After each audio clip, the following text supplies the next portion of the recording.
Important issue that is on Canadians' minds, particularly Canadians' women's minds as we meet here. If it were not for global news, we would not have learned that the Conservative leader has been purposefully using his videos to appeal to far-right misogynistic online movements. These are anti-women movements, and they have had devastating real-life consequences. Mr. Speaker, I call on the Conservative leader to stand in this House, take responsibility, and apologize. I condemned this organization, and I corrected the problem as soon as it became known to me, Mr. Speaker. But I condemn all forms of misogyny, including... All right, welcome back to Steele and Vance. We are going to lean into politics. #hate embedded in this one. You know, the story is about the fact that the Conservatives embedded this hashtag in about 50 videos. And it was the MGTOW group, which something I've just learned in the last week stands for Men Go Their Own Way. Men going their own way. And essentially, these are men who don't like women and think women are making their lives miserable and what have you. And it's dangerous. People are like, how would this hashtag get embedded in Conservative videos? Poilievre, as you mentioned, as you saw, condemned it, but did not apologize for it.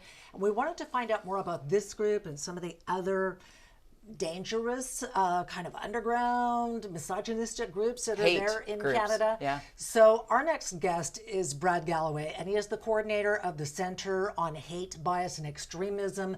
Brad, thank you so much for coming. Many years back in a different life, you were on the dark side where you participated in a white separatist biker gang. You saw the light, you came out, now you educate people about these things.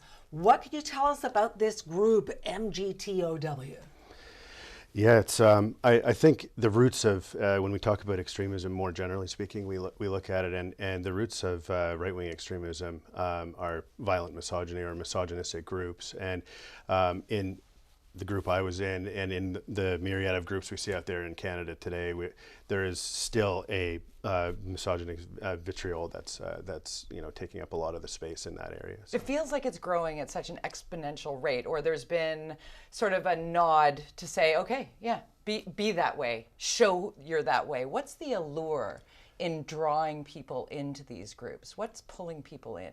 Well, I think it's identity. It's belonging. It's feeling like they have a cause for something, and an action. So we've seen a lot of stuff surrounding the groups recently, like Diagolons hit the news, and we don't like talking too much about the names of these groups, but unfortunately, it's become ever present in the news cycle. And these folks that are in these groups are dangerous, and we have to take that into consideration. That's their point, is to strategize and recruit and other individuals that seem to be polarized or feeling like they're left and without meaning in our communities and things like that. So that's where we have to turn it around and support these communities. I want to get to Diagolon in a second, but first of all, I mean, what is your opinion about someone, don't know who, in the Conservative Party embedding conservative videos with this misogynistic online hashtag? How dangerous is that?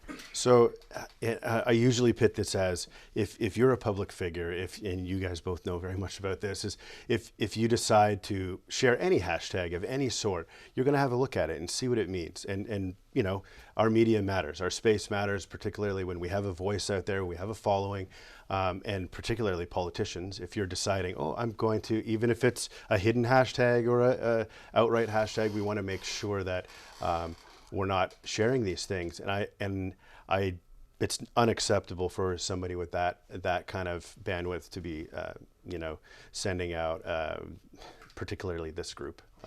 So when you're talking to somebody who may be enveloped in one of these groups, what do you learn, or what did you learn from on the inside versus where you are now, trying to help people who want to turn their lives around?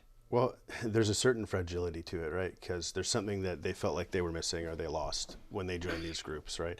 And that's something, when we're doing outreach and we're talking to these folks, we want to make sure that we understand there's still a human being behind this. This could be the surface ideology. It could mean that they just wanted to belong somewhere. It could mean that they just didn't understand, or even they were recruited and they were sold a mission of some of these groups. And then when they get there, they're like, oh, this is not what hold on, I didn't sign up for this, right? So, and that's what's important to note, is that once these folks are getting into these groups, we're seeing a lot of fallout. When they get in there, they're like, this is too much, so that's why they're coming to some of the programs to get out. Let me cycle back to Diagolong, because again, there's a connection to Pierre Poilievre, and not to pick on him or anything, but he was seen shaking hands with Jeremy Mackenzie, who is one of the founders of Diagolong, which was, there were some arrests at the Coutts border crossing and guns and death threats and what have you. Poilievre said, well, how would I know who he was? And then that guy apparently made rape threats against Poilievre's wife. This group is not just some little fringe organization. How concerned should we be about them? Yeah, I think it's concerning when we undermine extremism, when we undermine racism, and we undermine all of the things that surround these groups. And that's what they'll do. They'll take it down. They'll be like, hey, we're not an extremist group, we're just a white civil rights group, or we're just this instead, or we're just concerned citizens, we care about the vaccinations or whatever. They'll take some other narrative that's been built and go with that, rather than saying, well, what is it really about, though? It's really about the violent extremist ideologies that we're we are very certain we know about these things, right? And over the years we see people like Mackenzie emerge, and their charisma, their things like that kind of like attracts people to these groups, and that is something we have to be very aware of, and we have to do the right interventions before these things end up happening. And to see leaders, and I mean world leaders at the top, we just showed you, Parliament, to see them not be condemned outright and held to account in that regard. Is that a magnet for others to say, oh yeah, well, I want to be a part of whatever is getting that shine right now? Yeah, no matter, it should be a nonpartisan issue. Like, it should be 100%. We condemn violent misogyny, we condemn violent extremism, we condemn racism. That should be an agreement between all the political parties in Canada. I'll always stand by that. But at this point, it seems that the polarization and the division and the fear that it leads to, and that's, unfortunately, those are the roots of extremism in itself. And so, advice to a parent or a spouse who might see somebody going down that road, is there a website they can go to? Sure, yeah. I work with a program out of Edmonton called the Evolve program, and we help families that have youth and young adults involved in extremism, even other family members or friends. People reach out to us, but also individuals who are trapped in these groups or feel like they're trapped in these groups. We can definitely help with them, and that's the Organization Prevention of Violence's Evolve program. Yeah. Brad Galloway, thank you so much for coming in. Really appreciate the conversation. Yes. Yeah. Brad Galloway is the coordinator of the Center on Hate, Bias, and Extremism.